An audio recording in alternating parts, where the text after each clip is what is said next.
ಬೆಂಬಲಿಗರ ಜೊತೆ ಕಾಂಗ್ರೆಸ್ ಪಕ್ಷ ಸೇರಿದ ವಿವೇಕ್ ಹೆಬ್ಬಾರ್.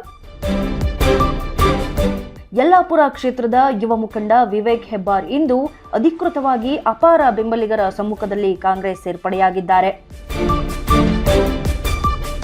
ಪಟ್ಟಣದ ಟಿಎಂಎಸ್ ಎದುರು ನಡೆದ ಕಾರ್ಯಕ್ರಮದಲ್ಲಿ ಕೆಪಿಸಿಸಿ ಉಪಾಧ್ಯಕ್ಷ ಐವಾನ್ ಡಿಸೋಜಾ ವಿವೇಕ್ ಹೆಬ್ಬಾರ್ ಅವರಿಗೆ ಪಕ್ಷದ ಶಾಲು ಹಾಕಿ ಬಾವುಟವನ್ನು ನೀಡುವ ಮೂಲಕ ಪಕ್ಷಕ್ಕೆ ಸೇರ್ಪಡೆ ಮಾಡಿಕೊಂಡಿದ್ದಾರೆ.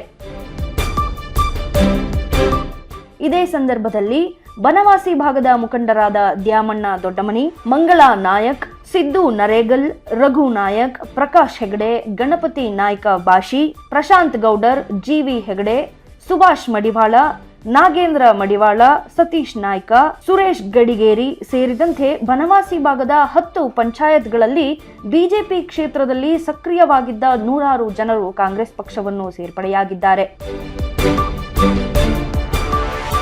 ಈ ಸಂದರ್ಭದಲ್ಲಿ ಜಿಲ್ಲಾ ಕಾಂಗ್ರೆಸ್ ಅಧ್ಯಕ್ಷ ಸಾಯಿ ಗಾಂವ್ಕರ್, ಗ್ಯಾರಂಟಿ ಅನುಷ್ಠಾನ ಪ್ರಾಧಿಕಾರದ ಅಧ್ಯಕ್ಷ ಸತೀಶ್ ನಾಯ್ಕ್, ಸಿಎಫ್ ನಾಯ್ಕ್, ವೆಂಕಟೇಶ್ ಹೆಗ್ಡೆ ಹೊಸಬಾಳೆ, ಆರ್ಎಚ್ ನಾಯ್ಕ್ ಸೇರಿದಂತೆ ಹಲವರು ಉಪಸ್ಥಿತರಿದ್ದರು.